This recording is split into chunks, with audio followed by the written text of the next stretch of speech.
Cordial saludo, amables hermanos, hermanas en el Señor Jesucristo. Les saludamos de una manera muy especial, invitándoles a que nos acompañen una vez más al capítulo número 6, las doctrinas de la Iglesia verdadera.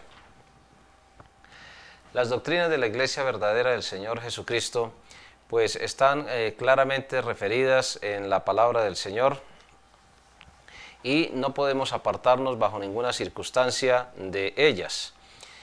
Es cierto que la Iglesia de Cristo fue establecida por Él, pero también es cierto que Él dejó muy claras cuáles son las principales doctrinas y en la palabra de Dios aparecen claramente también definidas. Lo hemos mencionado en otras oportunidades, pero hay que insistir hasta la saciedad porque es una verdad que debe quedar muy bien sembrada en nuestros corazones. Una Iglesia de Cristo no se conoce bajo ninguna circunstancia por su nombre. Se conoce por la doctrina que enseña, que practica, y se conoce por la historia porque se puede definir si realmente puede trazar su origen desde Cristo hasta nuestros días. Es cierto que hubo muchos siglos en los cuales no era fácil recopilar pruebas tangibles de la existencia de la Iglesia de Cristo, pero el elemento doctrinal y también la práctica de esa doctrina pues van de la mano para demostrarnos que hoy, todavía cerca de 20 siglos después de que Jesús ascendió a los cielos, siguen existiendo congregaciones que practicamos o seguimos existiendo en congregaciones donde practicamos los principios que Jesús dejó en su palabra hasta cuando Él regrese. La palabra doctrina significa una verdad que Dios ha revelado, no una verdad que el ser humano ha fabricado. Son dos cosas diferentes. Algunos sectores de la filosofía y de la sociología y psicología moderna afirman que el ser humano primero trató de buscarse explicaciones de los rayos y de los fenómenos sobrenaturales y luego fabricó religiones con base en esas explicaciones. Es decir, que el ser humano primero fue idólatra y después religioso. Dios dice que fue al contrario. Sabemos que en Romanos capítulo 1, a partir de los versos 16 en adelante, y no vamos a ir al texto porque el tiempo que tenemos es bastante breve, pero usted puede verificarlo allí. A partir de Romanos 1:16, Dios claramente enseña que cuando el ser humano rechaza la manifestación de Dios, lo que de Dios se conoce, dice la palabra de Dios, Dios se lo manifestó. Porque las cosas invisibles de Él, su eterno poder y divinidad, se hacen claramente visibles desde la creación del mundo, siendo entendidas por medio de las cosas hechas. Es decir, Dios le dio al ser humano la capacidad de creer y además le da el don de creer en el Creador, de arrepentirse y de, por medio de esa fe, producto del arrepentimiento, pueda llegar a la salvación. Pues entonces al rechazar al Dios verdadero, el ser humano sí se convierte en idólatra. Por eso hay una gran diferencia entre la religiosidad producto de las supuestas verdades que el ser humano fabrica sobre Dios y la doctrina sana y verdadera que no enferma ni espiritual, ni emocional, ni físicamente a ningún ser humano, que viene directamente de parte de Dios y que conforta, salva, consuela y da aliento a la vida del ser humano. Esa doctrina el Señor la dejó a su iglesia y hay una serie de principios que la Iglesia de Cristo jamás debe cambiar ni negociar porque hacen parte del depósito doctrinal que el Señor ha dejado a su iglesia. Detengámonos entonces en algunos textos que nos sirven de base. Libro de Efesios en el capítulo número 4, Efesios capítulo número 4, vamos a mirar allí en el verso número 14. Para que ya no seamos niños fluctuantes llevados por doquiera de todo viento de doctrina, por estratagema de hombres que para engañar emplean con astucia las artimañas del error. En Efesios 4:14 encontramos entonces allí una advertencia. ¿A quién? A una iglesia. a una iglesia de Cristo.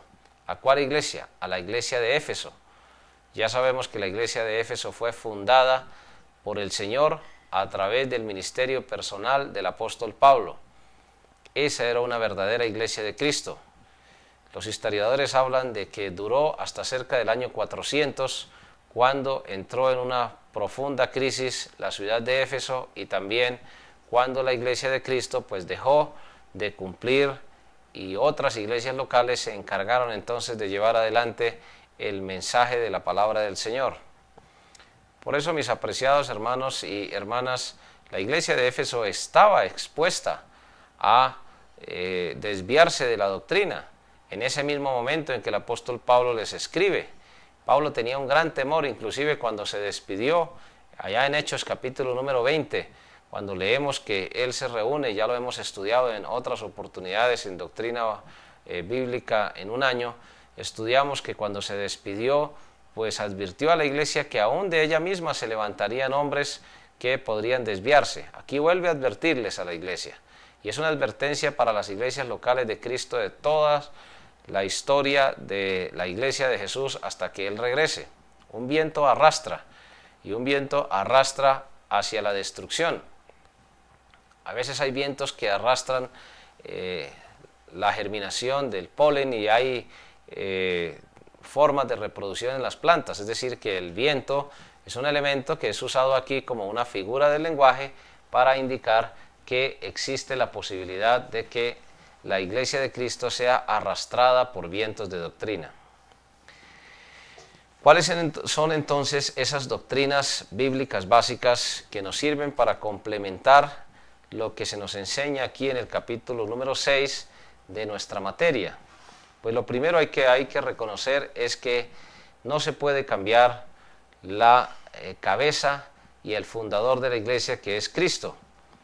La iglesia solamente ejecuta cuando en la gran comisión Jesús le dice a su iglesia: toda potestad me es dada en el cielo y en la tierra, por tanto, id y haced discípulos, bautizándolos en el nombre del Padre, del Hijo y del Espíritu Santo, enseñándoles todo lo que yo os he mandado.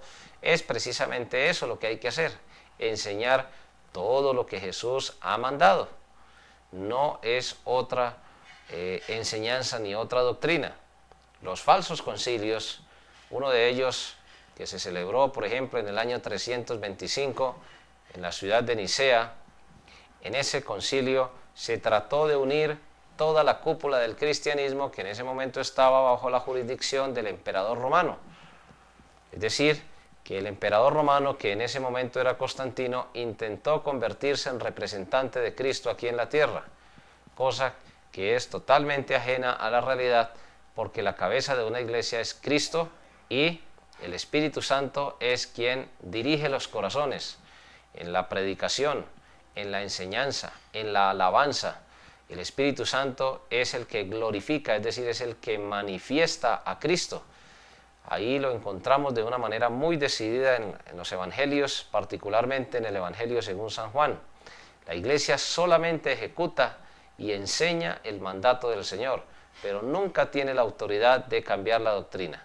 Esos falsos concilios que se han celebrado a lo largo y ancho de las religiones y a lo largo y ancho también de estos 20 siglos, lo único que han hecho es, en muchas ocasiones, quitar a Cristo como cabeza de la iglesia y constituir a seres humanos, a grupos o a religiones u organizaciones en nombre de Dios que pretenden cambiar a Cristo como la cabeza de la iglesia.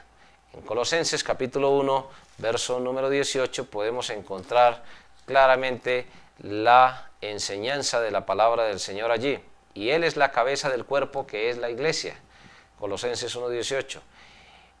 Él, que es el principio, el primogénito de entre los muertos, es decir, el primero que resucitó, para que en todo tenga la preeminencia. Por cuanto agradó al Padre que en Él habitase toda la plenitud.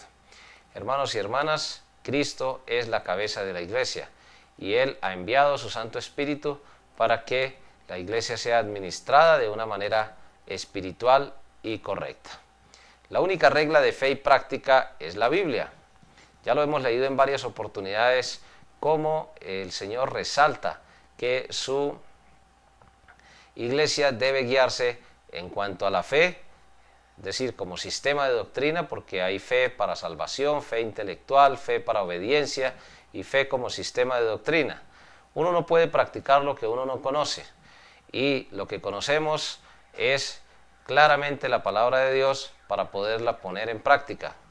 Cuando el ser humano perdió la comunión con Dios allá en el jardín del Edén, quedó rota esa comunicación directa con el Señor, y ahora hay comunicación indirecta a través de la oración, por intermedio del Señor Jesucristo y a través de su palabra escrita que Él nos dejó. La Iglesia de Cristo particularmente ha disfrutado, por decirlo así de esa manera, de una mayor bendición que aún el mismo pueblo de Israel, que los pueblos de la antigüedad, donde Dios se daba a conocer o a través de la conciencia, o a través de los patriarcas, o a través de los profetas. Hebreos capítulo 1, versos 1 y 2, nos dice que Dios, habiendo hablado en otro tiempo a nuestros padres por los profetas, ahora nos ha hablado en este último tiempo por intermedio del Señor Jesucristo. ¿Cómo nos habla Cristo hoy? A través de su palabra.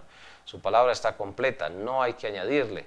Muchos usan el último verso del Evangelio según San Juan, o los últimos versos del Evangelio según San Juan, donde el evangelista usa una figura del lenguaje para tratar de demostrarnos a nosotros que se necesitan añadir otros libros a la Biblia porque no está completa.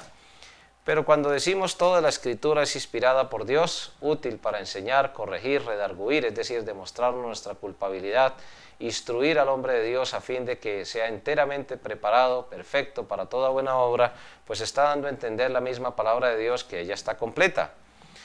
Ahora, en Juan 21:25 dice, hay también otras muchas cosas que hizo Jesús, las cuales si se escribieran una por una, pienso que ni aún en el mundo cabrían los libros que se habrían de escribir. Está haciendo una suposición usando una figura del lenguaje, una hipérbole, una exageración. Si se escribieran una por una, pienso que ni aún en el mundo, es una suposición que él hace, cabrían los libros que se habrían de escribir. Está exagerando porque de hecho la vida terrenal del Señor Jesucristo, que fueron 33 años y un poco más, pues de hecho hubiera fácilmente hubiera podido registrarse en unas cuantas enciclopedias. Pero no está hablando aquí de otra cosa diferente que haciendo una figura del lenguaje. No está diciendo que hay que añadir nuevos libros. La tradición, o como se le denomina, el magisterio de algunas religiones populares, argumentan que hay que añadir a la palabra de Dios algunos escritos, textos que traten de complementar. No, la Biblia está completa. Jesús citó los 39 libros del Antiguo Testamento, inspiró por medio de su Santo Espíritu los otros 27 también, y se completaron los 66 que hoy tenemos. Es muy claro entonces que Jesús jamás autenticó los otros libros que hoy se pretenden ser añadidos, o los otros libros que se pretenden ser inspirados, o como se denominan deuterocanónicos, añadiduras de seres humanos, doctrinas de hombres, como dice la palabra de Dios, porque muchas veces se pretende cambiar la tradición de los seres humanos por la verdad. Hay un pasaje en Lucas 11:51 donde Jesús está citando estrictamente los 39 libros del Antiguo Testamento. Lucas 11:51 dice, desde la sangre de Abel, es decir, en Génesis, hasta la sangre de Zacarías. Zacarías era el último libro en la forma de organizar los judíos la Biblia en el Antiguo Testamento, que murió entre el altar y el templo. Sí os digo que será demandada de esta generación. Cuando Jesús está hablando a los intérpretes de la ley, les está citando aquí el Antiguo Testamento completo. La sangre de Abel está registrada en Génesis y la sangre de Zacarías está registrada allí. Está mencionando Jesús este último libro, el de Zacarías, en la forma de organización del Antiguo Testamento, los 39 libros. Jamás encontramos a Jesús citando Tobías, Judith, o citando Eclesiástico, o otros libros como Sabiduría, o Primera o Segunda de Macabeos, de donde mejor surgen exabruptos, es decir, enseñanzas fuera del contexto de lo que realmente es la voluntad de Dios. Doctrinas como la del purgatorio y las indulgencias, que causaron tanto daño en Europa en la Edad Media, pues sencillamente fueron añadiduras de la palabra del Señor. Jamás una iglesia de Cristo interpreta mal la palabra de Dios, porque la misma Biblia se interpreta, en primer lugar, y segundo, jamás le añade, porque no es la voluntad perfecta de Dios. En tercer lugar, el nombre de la iglesia de Cristo es iglesia. Ya hemos leído en otras oportunidades que una iglesia no se conoce por el nombre. A veces aparece iglesias en local refiriéndose al conjunto de iglesias locales, a veces aparece refiriéndose también a una iglesia en particular. Por ejemplo, las iglesias de Galacia, era un conjunto de iglesias en esa provincia, en ese departamento o estado, como se le llama en algunas ocasiones. Pero a veces se dirige a la iglesia de Corinto como iglesia local, específicamente, o a la iglesia en Éfeso, o en Esmirna, o en Tiatira. Por eso es muy importante recordar que el nombre de la iglesia del Señor simplemente es su iglesia. Es independiente el apodo o el sobrenombre que se le pueda colocar, porque se conoce por su doctrina, su práctica y su historia. Su sistema de gobierno siempre será congregacional, es decir, todos los miembros tenemos la misma capacidad de decidir los asuntos de la iglesia. En las materias anteriores de doctrina bíblica básica o doctrina bautista en un año, sencillamente vimos cómo se eligieron los diáconos, cómo también la iglesia tenía autoridad y tiene todavía autoridad de recibir y de separar miembros, y cómo la iglesia es la máxima autoridad. Ninguna asociación, convención, ninguna organización va a estar por encima de la iglesia y va a tener autoridad, ni de cambiar los pastores, ni de administrar los recursos, ni de exigir ningún tipo de contribución económica, porque la iglesia es la que ofrenda, es la que diezma, es la que administra. Es decir, hablando en términos contables, la iglesia es la que ordena el gasto, el presupuesto, y también lo evalúa después de haber sido ejecutado y desarrollado. Toda una congregación es la que tiene voz y voto. Toda potestad me es dada, por tanto, id, está diciendo Jesús. La autoridad máxima la tiene Jesús y Él se la da a la iglesia para que bautice, para que predique mejor, haga discípulos, bautice, enseñe todo lo que Él ha mandado. Y aquí yo estaré con vosotros, dice Jesús, todos los días hasta el fin del mundo. Los miembros de una iglesia del Señor Jesucristo deben ser personas salvas y completamente bautizadas de acuerdo a la voluntad del Señor. Ya hemos leído también en otras oportunidades que allá en el libro de Hechos de los Apóstoles, en el capítulo 2, después de que Pedro predicó un mensaje impactante y les concluyó: sed salvos de esta perversa generación, muchos, cerca de 3.000 personas llegan a creer en Cristo después de haberse arrepentido del pecado, y dice la Biblia que fueron bautizados allí como 3.000 y se añadieron.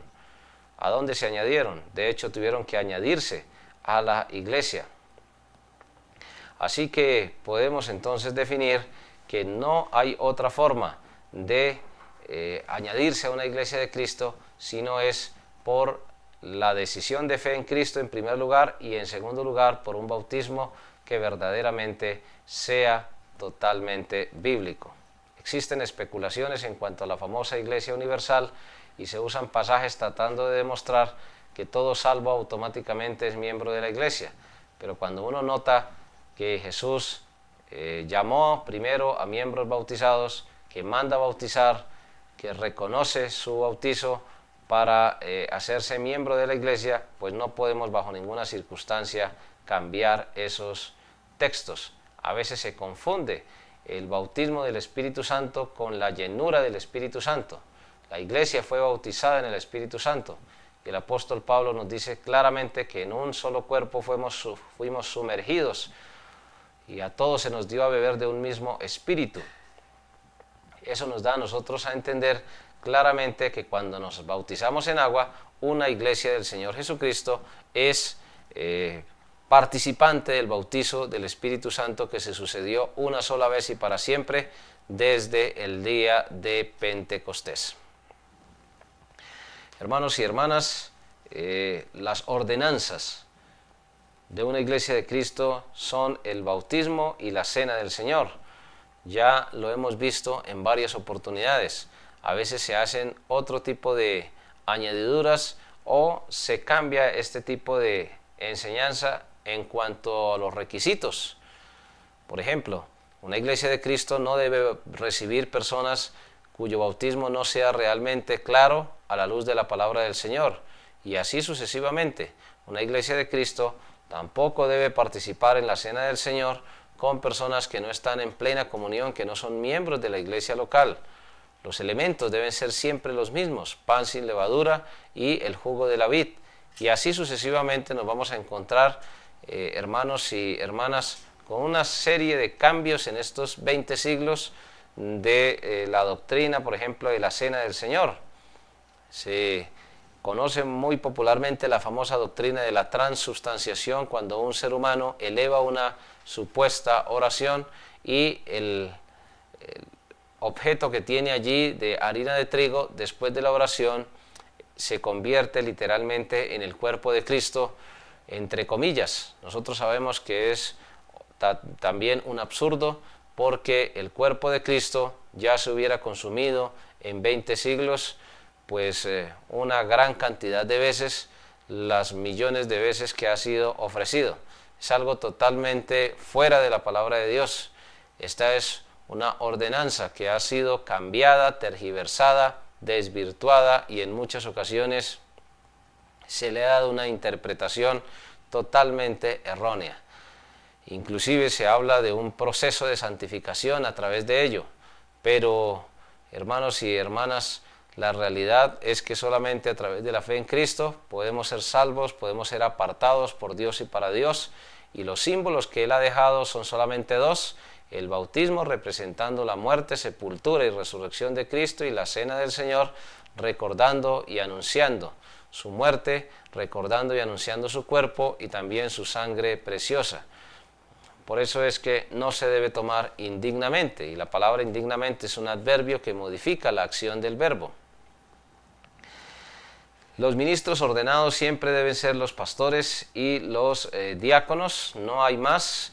En Timoteo capítulo 3, en la primera carta, desde los versos 1 hasta el verso número 16, no vamos a leer los textos porque sencillamente lo que tenemos allí es lo que tenemos aquí es un resumen de lo que ya hemos mencionado en otras oportunidades donde nos hemos detenido en estos asuntos. Pero hoy existen muchísimos ministerios adicionales. Se nota, por ejemplo, que las religiones están afanadas de formar ministerios, por ejemplo, ministerios de danzas. Hay iglesias donde se danza imitando al pueblo de Israel en el Antiguo Testamento.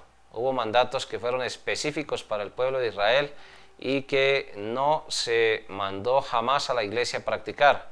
Jamás encontramos a Jesús dando clases para danzar en la iglesia. No, es algo que distrae, que desvirtúa completamente la edificación. La danza en sí misma puede tener un sentido espiritual y puede tenerse la buena intención, pero no es eso lo que Dios mandó a hacer. Lo que Dios mandó es a predicar arrepentimiento y fe en Cristo, a ofrecer fruto de labios, como dice Hebreos 13:15, sacrificios que agradan a Dios. Ese texto nos dice a nosotros que la alabanza es algo que es una ofrenda al Señor. Muchos dicen que Jesús enseñó misericordia quiero y no sacrificios. ¿A qué se estaba refiriendo Jesús allí? Jesús estaba refiriendo a que hay sacrificios que solamente Él podía hacer, como el de la cruz del Calvario, pero hay sacrificios que nosotros sí podemos y sí debemos hacer, como es el sacrificio de alabanza. Hermanos y hermanas, la obra de la Iglesia de Cristo es proclamar el Evangelio del Señor Jesús. Y aquí sí que hay una gran confusión, porque existen muchos evangelios: evangelio de prosperidad, evangelio de sanidad, evangelio de milagros, evangelio de restauraciones, y en fin, toda una cantidad de evangelios que hoy pululan por el mundo. La palabra evangelio significa una buena noticia, y la buena noticia es que Cristo murió, fue sepultado y fue resucitó mejor, de acuerdo a las Escrituras. Ese es el evangelio que realmente impacta el corazón del ser humano, porque todo lo demás es pasajero. Si se predica un evangelio de prosperidad, la prosperidad llega, pasa, vuelve y llega, vuelve y pasa, y no trae bendición completa. Y si hay prosperidad económica, pues debe ser el resultado de la relación con Dios. y hay que estar, como dice el apóstol Pablo, en todo y por todo estoy enseñado para tener abundancia como para padecer necesidad.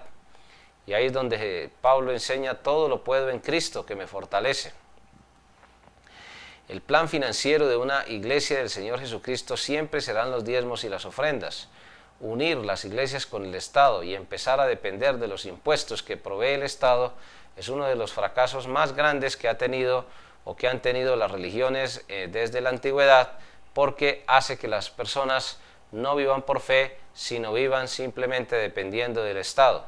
Si un ciudadano no paga los impuestos al Estado, pues el Estado sencillamente lo que hace es colocar a esa persona bajo el delito de hurtar los impuestos. Pero si una persona no diezma y ofrenda, pues sencillamente es bendiciones lo que pierde, pero es algo totalmente y absolutamente voluntario. Es mucho más cómodo para una religión depender del Estado que proclamar vivir por fe, ofrendando y diezmando para la obra de Dios. Dios es rico, pero Dios nos da la oportunidad de participar y de depender de Él a través también de la administración de los recursos económicos. Las armas de la Iglesia del Señor Jesucristo siempre serán espirituales, nunca carnales.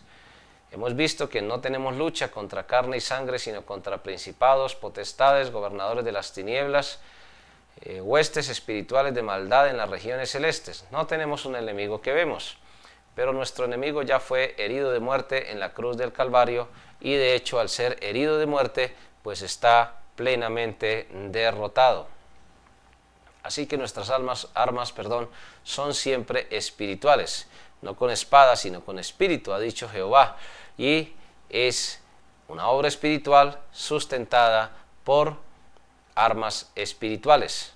Pedro, que no era buen militar, intentó en determinado momento defender a Jesús en el momento del arresto, quitándole una de las partes del oído al soldado del Imperio Romano. Jesús lo sana y le dice que si realmente él quisiera, pues podía actuar de otra manera y pedir al Padre unas cuantas legiones de ángeles. Por eso, una iglesia de Cristo en ningún momento usa las armas, ni la obligación, ni la extorsión, ni el chantaje. Podemos decirle a una persona que de pronto pierde la salvación si deja de venir a la iglesia. Le estamos engañando, porque obedecer al Señor es un acto de la voluntad, resultado del amor a Dios, al prójimo y a uno mismo. Si uno no se congrega y voluntariamente no lo hace, hay excepciones, asuntos de trabajo, de enfermedad, asuntos de fuerza mayor, pero cuando podemos hacerlo y no lo hacemos, pues sencillamente nosotros mismos somos los que estamos perdiendo, porque no vamos entonces a recibir la alimentación espiritual que necesitamos recibir en nuestra iglesia local. Cada semana nos preparamos espiritualmente para enfrentar las situaciones cotidianas que se nos presentan. Siempre la iglesia de Cristo va a usar sus armas espirituales y no carnales. Por último, siempre la iglesia de Cristo estará separada del Estado. Lo hemos visto también ya en Doctrina Bíblica Básica. Hemos hecho un resumen solamente de estas 11 doctrinas básicas que identifican, que separan a una iglesia de Cristo de toda la religiosidad y de todo el mundo. Mis apreciados hermanos y hermanas en el Señor Jesucristo, así en este orden de ideas hemos hecho un resumen, porque en estos 20 siglos estas han sido las doctrinas más atacadas. Ha habido muchos vientos de doctrina que han ido lentamente sacando personas de las iglesias de Cristo, y muchos han organizado sus propias religiones, eso sí, apartándose de la perfecta voluntad de Dios.